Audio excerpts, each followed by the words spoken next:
akan memahami bagaimana keong itu bisa divisualkan dalam sebuah gagasan yang menjadi kegelisahan Astuti tadi. Cangkang siput sebagai ide penciptaan dalam karya digital painting.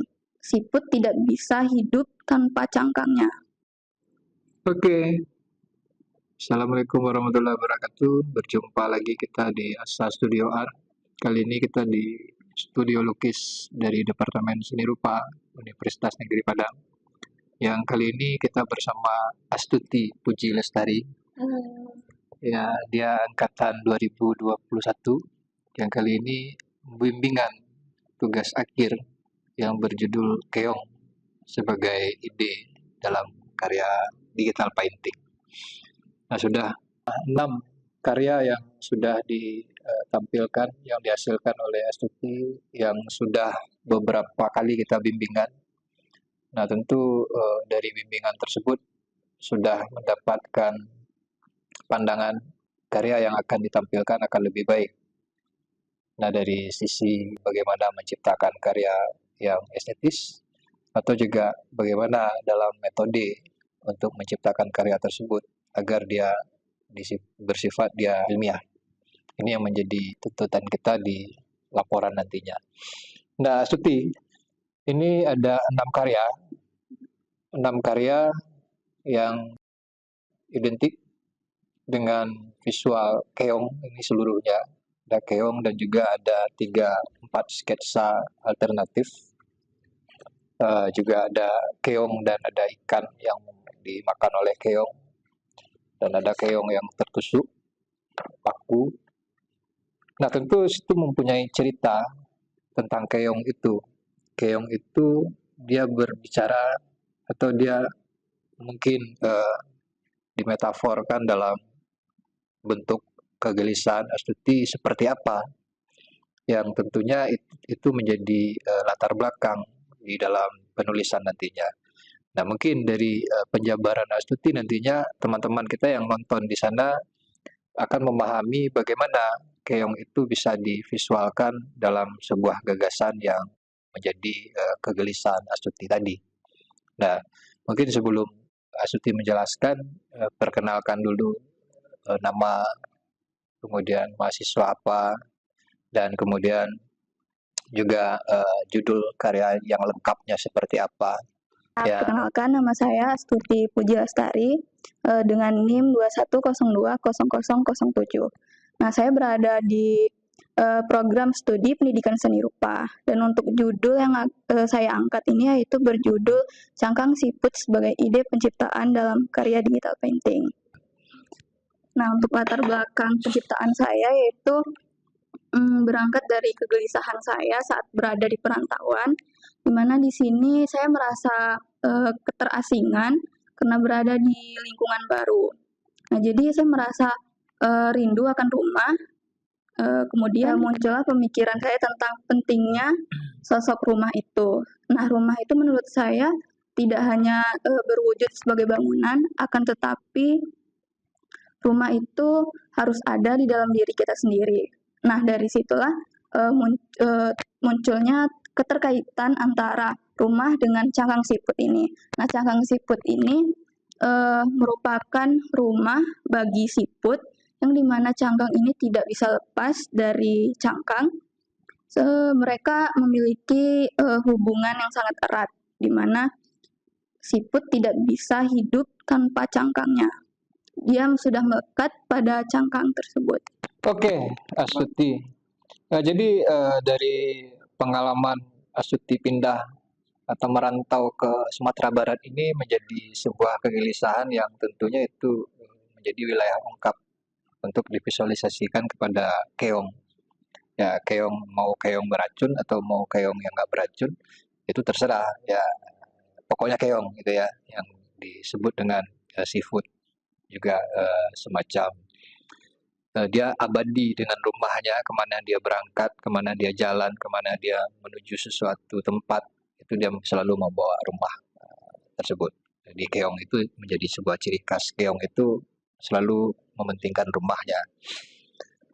Nah, dari salah satu karya, tentu ada wujud keong yang menjadi ungkapannya. Ini seperti karya yang ada di sini. Itu ada keong yang menjadi visualisasi, yang menjadi center of interest ya, yang bercerita tentang subject matter tentang karya itu adalah keong tersebut. Tentu dalam pembahasan atau dalam ungkapan konseptual dari Astuti, keong ini tentu dia menjadi sebuah ungkapan yang memberikan kesadaran kepada masyarakat luas yang baik, tentunya yang positif. Ataupun sebaliknya, dia memberikan kesadaran untuk menjadi provokator untuk sebuah kejelekan atau kontradiksi terhadap sebuah ketimpangan sosial. Itu menjadi ungkapannya. Nah, ini yang sama-sama mungkin kita harus mengetahui keong ini menjadi bahasa visual untuk manfaat apa untuk masyarakat luas, yang tentu Astuti bisa menjelaskan itu secara singkat dan padat, apalagi tepat gitu ya. Ya Pak, untuk manfaat dari karya yang saya buat ini itu yang pertama itu untuk mengajak masyarakat atau penikmat karya saya untuk lebih menghargai dirinya sendiri. Nah, dirinya sendiri ini tertuang ke dalam bentuk rumah, di mana rumah ini menjadi tempat perlindungan, saran sebagai tempat merasa nyaman dan lain sebagainya, Pak. Jadi dia dapat lebih menghargai dirinya sendiri karena dirinya sendiri sudah dijadikan sebagai rumah tersebut, Pak.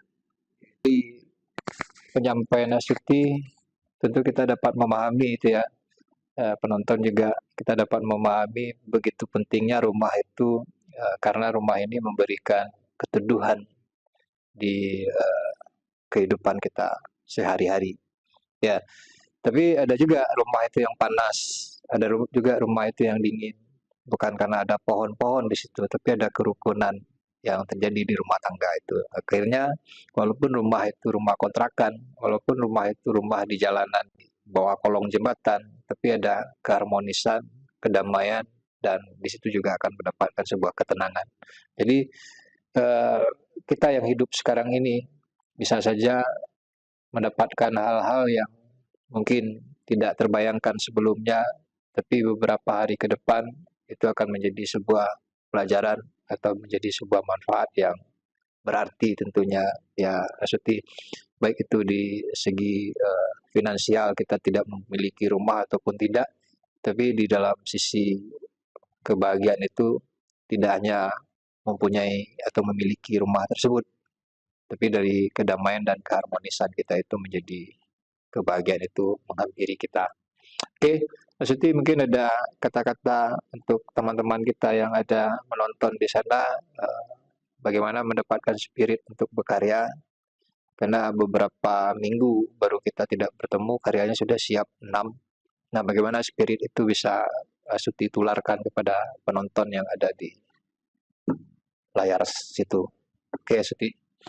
Nah, untuk teman-teman yang mungkin sedang bingung gimana caranya biar cepet atau ada progres setiap minggunya, itu teman-teman mungkin bisa menyicil sedikit demi sedikit, mulai dari sketsa, kemudian jika bosan istirahat, kemudian dilanjutkan lagi. Tidak perlu memaksakan diri, akan tetapi kerjakan dengan santai, akan tetapi fokus. Mungkin itu saja.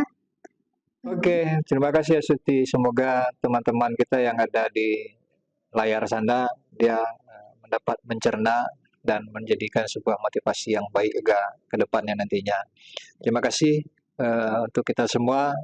Sampai bertemu lagi di lain hari, di lain persoalan, di lain kejadian. Terima kasih. Assalamualaikum warahmatullahi wabarakatuh. Oke.